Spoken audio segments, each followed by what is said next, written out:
రాజేంద్ర చోళ చాలా famous emperor. ఆయన తండ్రి రాజరాజ చోళ.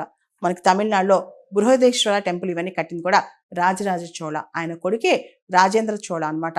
రాజేంద్ర చోళ గొప్పతనం ఏంటంటే ఆయన విస్తరించారు. ఆయన ఒక కాంక్వెస్ట్ కానీ ఇదంతా కూడా దేశాన్ని దాటి కూడా బయట తీసుకెళ్లారు. ముఖ్యంగా శ్రీ విజయ కింగ్డమ్ అంటే ప్రస్తుతం ఉన్న ఇండోనేషియా ప్రాంతంలో అప్పట్లో ఆయనకి చాలా ఇబ్బందులు ఎదురైనాయి.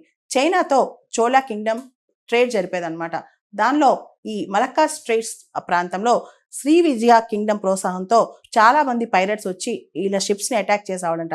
దాంతో ఈయన శ్రీ విజయ కింగ్డమ్ మీద యుద్ధానికి దిగారు. ఈ రాజేంద్ర చోళ 11th సెంచరీ బీసీకి చెందిన వాళ్ళు. 1014 to 1044 అనమాట. ఈయన సిటీ ఒకటి కట్టారు, అలానే అక్కడ టెంపుల్ కూడా కట్టారు, గంగై కొండ చోళపురం అని చెప్పి. సో ఈ గంగై కొండ చోళపురం టెంపుల్ కన్స్ట్రక్షన్ ముందు ఈయన ఎక్స్పెడిషన్ కూడా వెళ్ళారు. చాలా పెద్ద ఎక్స్పెడిషన్ కూడా వెళ్ళారనమాట రాజేంద్ర చోళ. తమిళనాడు, తర్వాత కోస్టల్ ఆంధ్ర, ఒడిస్సా, తర్వాత పాలా కింగ్డమ్, మహీపాల అని రాజు పరిపాలించేవాళ్ళు. పాలా కింగ్డమ్ లో మహీపాలుని కూడా ఓడించి ఈయన తిరిగి వచ్చిన తర్వాత గంగై కొండ చోళపురం టెంపుల్ కూడా కన్స్ట్రక్ట్ చేశారు. తర్వాత ప్రస్తుతం ఉన్న శ్రీలంక ఏదైతే ఉందో అప్పట్లో ఈయన తండ్రి రాజరాజ చోళ ఆయన శ్రీలంకకి ఎక్స్పెడిషన్స్కి వెళ్ళాడు. తర్వాత కొన్ని ఉంటే దాన్ని రాజేంద్ర చోళ కంప్లీట్ చేశారనమాట. రాజేంద్ర చోళకి చాలా ఖ్యాతి ఉంది. కానీ రాజేంద్ర చోళ చనిపోయిన తర్వాత ఆయన కొడుకులు ముగ్గురు చనిపోవడంతో ఆయన కింగ్డమ్ కి వారసులు లేకుండా పోయారు.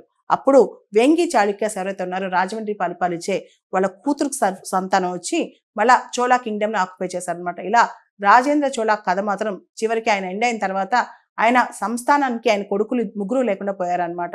రాజేంద్ర చోళ అన్ని గంగై కొండ చోళ అంటారు. ఎందుకంటే ఆయన గ్యాంజెటిక్ ప్లెయిన్స్ ఆ ప్రాంతానికి వెళ్ళి అక్కడ కాంక్వెస్ట్ చేసి వచ్చారు కాబట్టి ఇన్ని గంగై కొండ చోళ అంటారు. ఈ ప్రాంతాన్ని గంగై కొండ చోళపురం అంటారనమాట.